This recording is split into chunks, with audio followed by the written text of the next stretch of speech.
चाची चाची छोड़ दो ना, चाची अभी मैं पूरा स्टोर रूम साफ कर देती हूँ। तेरे गाल पर 7 नंबर का ऐसा छाप बनाऊंगी, जिंदगी भर लोग पहेलियां पूछते रहेंगे कि ये छाप गाल पर कैसे बना कमबख्त। मम्मी पापा के चले जाने के बाद चाची कितने अच्छे से मुझे अपने साथ लेकर आई थी यहाँ, पर 2 दिनों में ही चाची ने मुझे घर का नौकर बना दिया। अनीता रोते हुए पूरा स्टोर रूम साफ करती है। कुछ दिन बीत जाते हैं। एक दिन कृष्णलाल के कमरे में अनीता कृष्णलाल के कपड़े प्रेस कर रही होती है। अरे बेटी, जरा 1 कप अदरक वाली चाय बना कर ले आओ। अरे मेरे चाचा जो हर महीने मुझे मारने के लिए एक नई लेदर बेल्ट खरीद कर लाते हैं, आज शहद जैसी मीठी बातें कैसे कर रहे हैं मुझसे। अनीता रसोई में आकर चाय बनाने लगती है और वहीं दूसरी तरफ कृष्णलाल गरम इस्त्री को जानबूझकर अपनी शर्ट पर रख देता है, जिससे शर्ट जलने लगती है। बहुत दिन हो गए इसे मारा नहीं, क्योंकि कोई बहाना ही नहीं मिल रहा था इसे मारने के लिए, पर आज इसे अपनी नई लेदर बेल्ट से भरपेट मारकर अपना दिन शुभ करूंगा। मीनाक्षी, मीनाक्षी, कहाँ ये कमबख्त करम जली? मेरी शर्ट जला दी इसने, बुलाओ इस मनहूस को। कृष्णलाल की तेज आवाज सुनकर अनीता ऊपर से नीचे तक कांप जाती है और भागकर वापस कमरे में आती है। वहीं मीनाक्षी भी कमरे में आ जाती है। क्या हुआ जी, क्या कर दिया इस मनहूस ने? मीनाक्षी, तो मेरी नई लेदर की बेल्ट लेकर आओ, इसने मेरी शर्ट जला दी, ये देखो। चाचा, मैं तो आपके सामने रसोई में गई थी ना, मैं तो आयरन खड़ा करके गई थी, मुझे नहीं पता कि ये कैसे आपकी शर्ट पर गिर गई। अनीता सफाई देने लगती है। वहीं मीनाक्षी नई लेदर की बेल्ट लाकर कृष्णलाल को देती है और कृष्णलाल अनीता को बेल्ट से मारना शुरू करता है। चाचा मेरी गलती नहीं, चाचा मैंने आपकी शर्ट नहीं जलाई। अच्छी क्वालिटी का बेल्ट है, सही कहा था दुकानदार ने, प्योर लेदर है। कृष्णलाल चमड़े की बेल्ट से अनीता को तब तक मारता है जब तक अनीता के कपड़े फटने नहीं लगे। दर्द सहते सहते अनीता बेहोश होकर जमीन पर गिर जाती है। ऐसे ही कुछ दिन बीतते हैं। अनीता अपने मायके में डरी सहमी रहने लगती है। एक दिन कृष्णलाल, मीनाक्षी और अनीता मंदिर आए होते हैं। हम मंदिर अपने बेटे के लिए प्रार्थना करने आए हैं, जो अब्रॉड में पढ़ाई कर रहा है। तू यहीं बाहर खड़ी रहे और हमारी चप्पलों की निगरानी कर। अनीता को चप्पलों की निगरानी पर छोड़कर कृष्णलाल और मीनाक्षी मंदिर में जाकर दर्शन करने लगते हैं। वहीं मंदिर की सीढ़ियों पर फटे पुराने कपड़े पहने प्रीति और अरुण प्रसाद खा रहे होते हैं। अरे वाह, ये तो काफी स्वादिष्ट प्रसाद है। प्रसाद तो बहुत स्वादिष्ट है, पर पंडित जी थोड़ा सा ही देते हैं, थोड़ा और देते तो पेट भर कर खाते ना हम। अरे मैंने तो 2 बार ले लिया, मेरे पास तो बहुत है, पर तुझे नहीं दूंगा। अच्छा चलो, मेरी एक पहेली पूछो, अगर बुझ जाती हो तो मत देना, पर अगर नहीं बूझ पाओगे तो देना पड़ेगा। बोलो है तुम? हमसे पंगा भूल मत, मैं तेरा बड़ा भाई हूँ। चल पूछ, क्या पूछना है? ये दोनों भाई बहन पहेली खेल रही हैं, मैं भी सुनती हूँ, कोशिश करूंगी बूझने की। अच्छा भैया बताओ, एक ड्राइवर गलत दिशा में जा रहा था, पुलिस ने देखा लेकिन रोका नहीं, क्यों? ये क्या बात हुई? ट्रक ड्राइवर अगर गलत दिशा में जाएगा तो पुलिस उसे रोकेगी, तो गलत पहेली पूछ रही है। आता है तो बताओ, वरना प्रसाद इधर लाओ। ट्रक ड्राइवर गलत दिशा में जा रहा था तो पुलिस उसे क्यों नहीं रोक रही? वैसे पुलिस ट्रक ड्राइवर को क्यों रोकेगी? पुलिस तो गाड़ी को रोकेगी ना। हाँ, हो सकता है ट्रक ड्राइवर पैदल ही जा रहा हो। हाँ, क्योंकि ट्रक ड्राइवर पैदल जा रहा था ना, है ना, है ना? अरे कौन हो तुम, और तुमने आंसर क्यों दिया? अभी मुझे प्रसाद मिलता भैया से, आंसर इन्होंने दिया है, तुमने नहीं। लाओ प्रसाद दो, जल्दी दो। ठेंगा दूंगा, ठेंगा, पहले मुझे पकड़ फिर कुछ मिलेगा। इतना कहकर अरुण मंदिर के आंगन में गोल गोल भागने लगता है और प्रीति अरुण के पीछे पीछे भागने लगती है। ये देखकर अनीता जोर से हंस पड़ती है। तभी कृष्णलाल और मीनाक्षी आते हैं और आते ही प्रीति के सिर पर एक टपली मारते हैं। यहाँ तेरी माँ डांस कर रही है जो तू देखकर हंस रही है। पागल, हमें चप्पल पहना और चल घर। अनीता कृष्णलाल और मीनाक्षी को चप्पल पहनाती और फिर वो घर आने लगते हैं। पर अनीता का सारा ध्यान अरुण और प्रीति की प्यार भरी नोक-झोंक पर ही रहता है। रात हो जाती है। पड़ोस के आंगन में कुछ पड़ोसन कुर्सी लगाकर बैठी होती है और अनीता बालकनी में सो रही होती है। काश मेरी जिंदगी भी उस परिवार की तरह होती जहाँ बड़ा भाई और बहन इतने प्यार से हंसते खेलते पहेलियां बूझते और अपनी जिंदगी जी रहे होते। उनके हालात देखकर लग रहा था कि काफी करीब हैं वो, फिर भी इतने खुश थे। और एक मेरी जिंदगी है, करोड़पति बाप की बेटी हूँ, पर माँ बाप के न होने की वजह से मच्छरों के बीच बालकनी में सोती हूँ। ऐसे ही कुछ दिन बीतते हैं और एक दिन अनीता सिर पर चावल का बोरा और दोनों हाथों में भारी थैले में घर का राशन ला रही होती है। हे भगवान, कितना भारी है ये सामान, चावल ही अकेले 25 किलो का है, ऊपर से मेरे दोनों हाथों में राशन है। ऐसा लग रहा है कि अभी कमर टूट जाएगी और हाथ उखड़ जाएंगे। जैसे तैसे अनीता अपने घर की तरफ बढ़ रही होती है, तभी अनीता के दोनों हाथों में थैले और सिर पर चावल का बोरा देख रास्ते के 2 कुत्ते अनीता पर भौंकने लगते हैं। डर से अनीता का सारा सामान गिर जाता है। अनीता कुत्तों से बचने के लिए भागने लगती है। अरे कोई बचाओ मुझे, अरे कुत्तों भागो भागो भागो यहाँ से, शू शू शू भागो। अरे मेरे पास कुछ नहीं है रखा, भागो यहाँ से। कुत्तों से भागते हुए अनीता अपने घर से दूर एक अनजान जगह पर पहुंच जाती है, जहां मिडिल क्लास घरों के बीच एक जर्जर पपड़ी उखड़ी दीवारों वाला, टूटी खिड़कियों और दरवाजों वाला घर उसकी नजर में पड़ता है। वो घर अरुण और प्रीति का ही होता है। बड़ी बहू, जोर की भूख लगी है, कुछ खाने को है या नहीं? पापा जी फिलहाल तो खाना नहीं है, पर ये पजल है जो मैंने बनाया है। अरे नीलम, तुम क्यों पजल बनाती हो? तुम्हारे पजल में कुछ दम नहीं रहता है। अच्छा तो तुम चलो ये पजल सॉल्व करो, अगर नहीं कर पाए तो आज घर के सारे गंदे कपड़े तुम धोगे। पतली लकड़ियों और पत्थरों पर लिखे कुछ नंबरों से बना पजल नीरज सॉल्व करने की कोशिश करने लगता है। ये क्या बवाल बना दिया तुमने? मेरा तो सिर चकरा गया है। मुझसे नहीं होगा, तुमने गलत बनाया है। मामी, इन दोनों भाइयों की यही आदत है, जब इनसे पजल ये पहली बूझी नहीं जाती तो कहते हैं कि तुमने गलत बनाया है। अरे भैया जल्दी पजल सॉल्व करो या हार मान लो, हमें बहुत जोर से भूख लगी है। अच्छा मैं हार मानता हूँ, तुम ही पजल को सॉल्व करो। अरे ये बहुत आसान है, ये देखो, बस 6 को उल्टा करके 9 बना देना और हो गया ना तुम्हारा पजल सॉल्व। कब से नंबर आगे पीछे कर रहे थे। नीलम, तुम अपने प्यारे पति से घर के कपड़े धुलवाओगी? ऐसा मत करो। हाँ ठीक है, अब रो मत, नहीं धुलवाऊंगी तुमसे कपड़े, मैं खुद धुलूंगी। चलिए खाना खाते हैं। दूर खड़ी अनीता परिवार में इतनी परेशानी और गरीबी होते हुए भी सभी को इतना खुश देखकर हैरान हो जाती है। इनका पूरा परिवार इतनी गरीबी में भी कितने प्यार से रहता है। यही वो प्यार है जो मुझे कभी नहीं मिला। काश मैं उनके घर की सदस्य होती। अनीता अपने घर की तरफ बढ़ने लगती है। वहीं रामलाल का पूरा परिवार एक भूल भुलैया पहेली के पास आता है और उसे पार करके एक बड़े आलीशान घर में आ जाता है। सुंदर डाइनिंग टेबल पर पूरा परिवार बैठ जाता है, जहां रोबोट शाही खाना परोसते हैं। पूरा परिवार खाना खाना शुरू करता है। वहीं दूसरी तरफ अनीता के मायके में इस कमबख्त करमचली को 2 घंटे पहले राशन लेने भेजा था। थोड़ा सा राशन ही तो लाना था, उसमें इतनी देर लगा रही है। अरे आने दो, आज फिर बेल्ट से मारूंगा।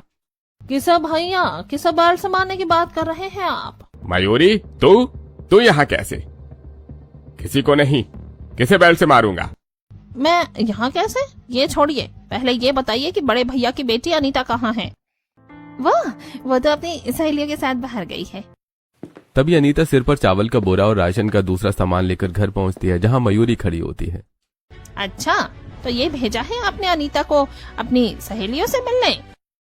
अनीता बेटी, मैंने तुझे सिर्फ राशन की लिस्ट लेने भेजा था, तो राशन लेकर क्यों आ गई? वो आपने...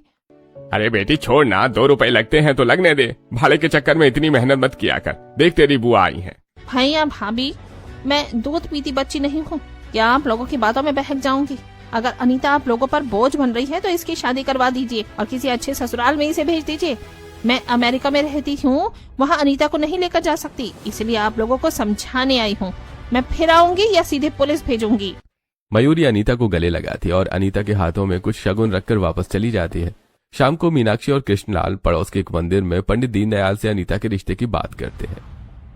हाँ, एक से एक बड़े घराने का रिश्ता है मेरे पास। आइए बैठकर बात करते हैं। पंडित जी, अमीर घर का रिश्ता नहीं चाहिए, कोई ऐसा घर बताइए जो गरीब हो और बिना दहेज के शादी करने को तैयार हो। गरीब घर? भाई आप अपनी भतीजी को गरीब घर में भेजना चाहती हैं? देखिए पंडित जी, आप रिश्ता बताइए। वो हमारी भतीजी है, हम उसे कहीं भी भेजें। खुद की बेटी होती तब मैं देखता। न चाहते हुए भी दीनदयाल गरीब घरों के रिश्ते कृष्णलाल और मीनाक्षी को दिखाता है। कृष्णलाल और मीनाक्षी अरुण के परिवार का रिश्ता तय कर लेते हैं। ये परिवार बिल्कुल सही है। अनीता जिंदगी भर गरीबी में राशन के डिब्बे झाड़ती रहेगी। दीनदयाल से कहकर कृष्णलाल और मीनाक्षी अगले दिन अरुण और उसके पूरे परिवार को रिश्ते के लिए घर बुलाते हैं। जी, हम इतने गरीब और आप लोग इतने अमीर, आप अपनी भतीजे की शादी हमारे बेटे से क्यों करवाना चाहते हैं? जी, पंडित जी ने दिखाते दिखाते आपके बेटे की फोटो भी हमारी बेटी को दिखाई और आपका बेटा हमारी बेटी को पसंद आ गया। क्यों अनीता बेटी? चाची जी जो कह रही हैं वो झूठ है, पर ना करती हूँ तो चाची मुझे मार मार कर भूत बना देंगी, और वैसे भी मैं इस परिवार की सदस्य बनना चाहती हूँ। अनीता पलके झपकाकर हाँ कह देती है। दूसरी तरफ अरुण भी अनीता को पहली नजर में ही पसंद कर लेता है। अरे लड़की के चेहरे का डर देखकर समझ में आता है कि चाचा चाची के घर में लड़की कैसे रहती होगी, लेकिन शादी के कुछ दिनों बाद ही लड़की के चाचा चाची को अच्छा सबक मिलेगा। हम रिश्ता तय कर देते हैं। हमारे परिवार के लिए ऐसी ही समझदार और संस्कारी लड़की की जरूरत है। दोनों परिवार रिश्ता तय करते हैं। शादी की तारीख निकलती है और मंदिर में अरुण और अनीता की शादी होती है और अनीता अपने टूटे फूटे छोटे से ससुराल के दरवाजे पर पहुंचती है, जहां दरवाजे और घर के बाहर कुछ पड़ोसने अनीता का स्वागत में खड़ी होती हैं। आइए देवरानी जी, आपके चाचा चाची ने बड़े अच्छे घर में आपकी शादी करवाई है। फुल फैसिलिटी वाला घर है। फैसिलिटी? मैं कुछ समझी नहीं। अरे कितनी अच्छी फैसिलिटी है। दरवाजे टूटे हुए हैं, खोलने बंद करने का झंझट ही नहीं है। सीधे जमीन पर सोना है, ग्राउंड टू अर्थ, नेचर के नजदीक, हेल्दी बॉडी। इतने अच्छे चाचा चाची नसीब वालों को ही मिलते हैं। भगवान ऐसे चाचा चाची किसी को ना दे। नसीब वाले चाचा चाची फिर भी किसी को न दे। मैं कुछ समझी नहीं। फटी धोती का रुमाल बना लेंगे, इस हद तक गरीब है इनके परिवार में ये लोग। पर ये पहेलियों में बात करने की आदत नहीं जाएगी इनकी। सीधा सीधा ताना मार रहे हैं। अरे ये गरीब कौन कम, हाँ अमीर घर की लड़की बहू बना कर लाए हैं। सोचा होगा दहेज में बहुत कुछ मिलेगा, पर चाचा चाची ने तो इन्हें भी ठेंगा दिखा दिया। अनीता, तुम उदास मत हो। अगर हमें दहेज ही चाहिए होता तो मैं तुमसे शादी ही नहीं करता। तुम्हारे ससुराल को सिर्फ अपनी बहू का साथ चाहिए। अनीता गृह प्रवेश करती और शादी के जोड़े में जमीन पर फटी चटाई पर पूरे परिवार के साथ सो जाती है। ऐसी रात बीतती है। अगले दिन अनीता शादी के जोड़े में उठती है। उठ गई बहू, अब जल्दी तैयार हो जा, फिर तेरी पहली रसोई की रस्म कराएंगे। जी मम्मी जी, बाथरूम कहाँ है? एक ऐसा कमरा जहाँ सबका नंबर आता है पर किसी का नाम नहीं लिखा जाता। जो जल्दी पहुंचे वही जीत जाए, देर करे तो लाइन में रह जाए। क्या? मैं कुछ समझी नहीं। ये कैसी पहेलियों में उलझी हुई बात है? पहेलियों में उलझी बात को सुलझाने में ही तो मजा आता है और हर गरीब परिवार वहीं जाता है। भाभी इतनी जल्दी समझिएगा उतना ही अच्छा होगा, जितनी देर कीजिएगा उतनी देर और होगी। जल्दी पूछिए। ये कैसी पहेली है? नाम नहीं लिखी जाती है। जो पहले जाए वो पहले, जो देर से जाए वो देर में। मैंने तो बाथरूम के बारे में पूछा था। ये लाइन, देर, जल्दी, शौचालय। आप लोग कहीं सामूहिक शौचालय की बात तो नहीं कर रही हैं? अरे वाह बहू, तूने तो 1 मिनट नहीं लगाया पहेली बूझने में। यानी मेरे ससुराल में शौचालय नहीं है तो फिर मैं नहाने कहाँ जाऊंगी? कपड़े कैसे बदलूंगी? ना महल बड़ा ना कोठी विशाल, फिर भी रहता खुशहाल परिवार। जब आंगन सूना हो जाए तब नई दुल्हन अपना रंग बदल पाए। अब इसका क्या मतलब हुआ? अरे देवरानी जी आराम से सोचिएगा, पहले चलकर फ्रेश हो जाते हैं वरना लंबी लाइन लग जाएगी। शारदा अपनी दोनों बहुओं और प्रीति को लेकर सामूहिक शौचालय की तरफ चली जाती है और कुछ ही देर में सभी वहां से वापस लौट रही होती हैं। वहीं पड़ोसनों की नजर अनीता का इंतजार कर रही होती है। मम्मी जी, मैं आपकी दूसरी पहेली बूझ गई हूँ। आंगन सोना हो जाए फिर नई दुल्हन रंग बदल पाए।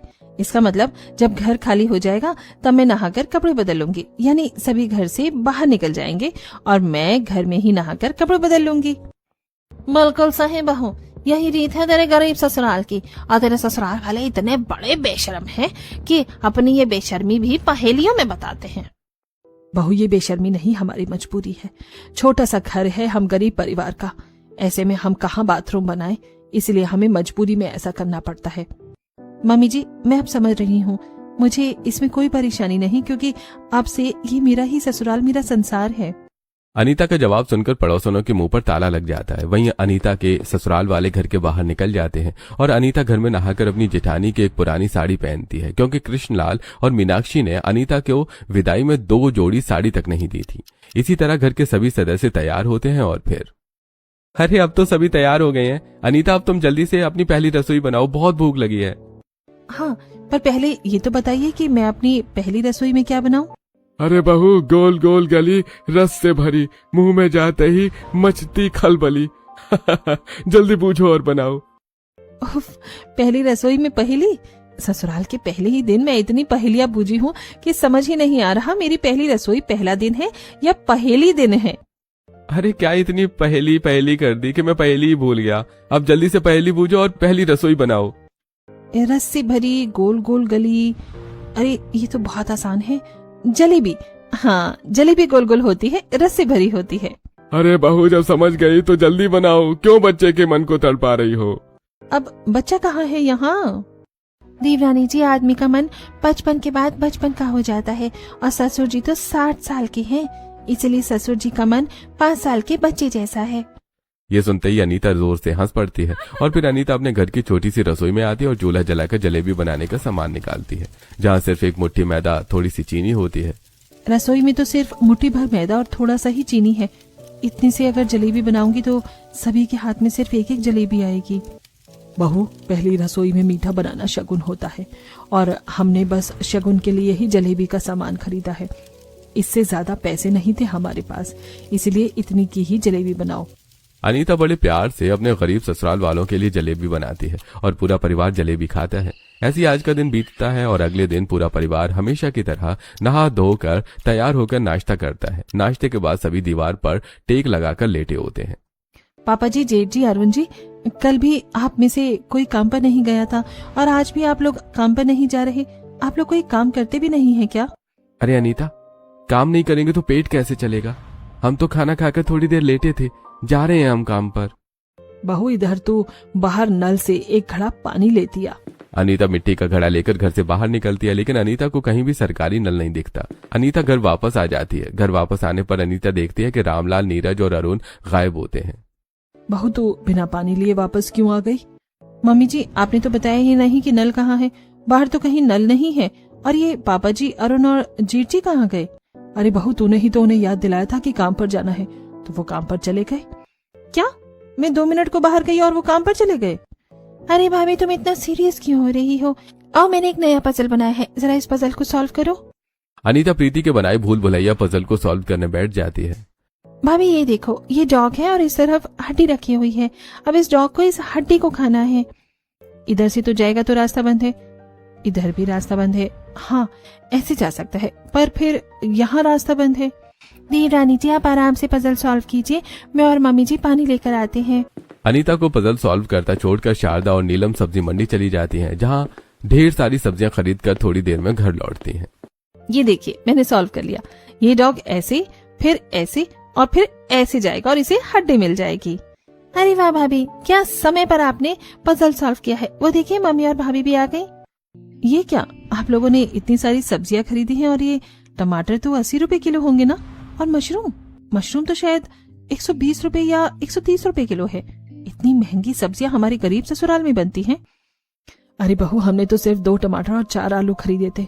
वहाँ एक अमीर बुजुर्ग औरत थी, उसकी सब्जी खरीदने के बाद उसे उसके बेटे का फोन आया कि शाम को ही अमेरिका निकलना है, तो उस औरत ने सारी सब्जियां हम गरीबों को दे दी।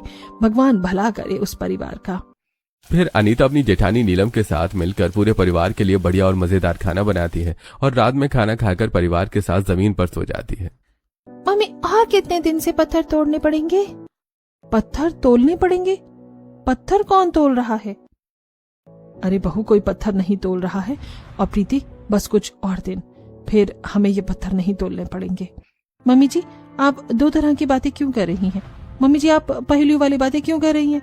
बताइए, कौन सा पत्थर तोड़ रहा है? अरे बहू, कोई पत्थर नहीं तोड़ रहा है, ये तुम्हारे लिए एक पहेली है। अगर तुम बूझ सको तो बूझ पाओ, वरना वक्त आने पर हम तुम्हें खुद बता देंगे। अनीता रात भर अपनी नंद की बोली हुई बात को सुलझाने की कोशिश करती रही, पर नाकामयाब रहती है। ऐसे कुछ दिन बीत जाते हैं और हर एक दोपहर शारदा बिना किसी से कुछ बोले अपने घर से निकलती है। ये मम्मी जी बिना कुछ बताए कहाँ चली गई? देखना पड़ेगा। अनीता शारदा का पीछा करते हुए एक बड़े से बगीचे के दरवाजे पर पहुंचती है। मम्मी जी, आप इस बगीचे के पास क्यों आई हैं? इस बगीचे में सब्जियां उगती हैं क्या? अरे बहू, तो यहाँ कैसे आ गई? और यहाँ कोई सब्जियां नहीं उगती है, जा यहाँ से। मम्मी जी, आप अंदर जा रही थी और मुझे भगा रही हैं आप। मुझे भी जाना है। बहू, अभी तू यहाँ जाने के लिए तैयार नहीं है। जिस दिन हमें लगेगा कि तू यहाँ जाने के लिए तैयार है, हम खुद तुझे यहाँ लेकर आएंगे। फिलहाल तू घर चल। शारदा अपनी बातों में उलझाकर अनीता को घर लेकर आती है। अनीता के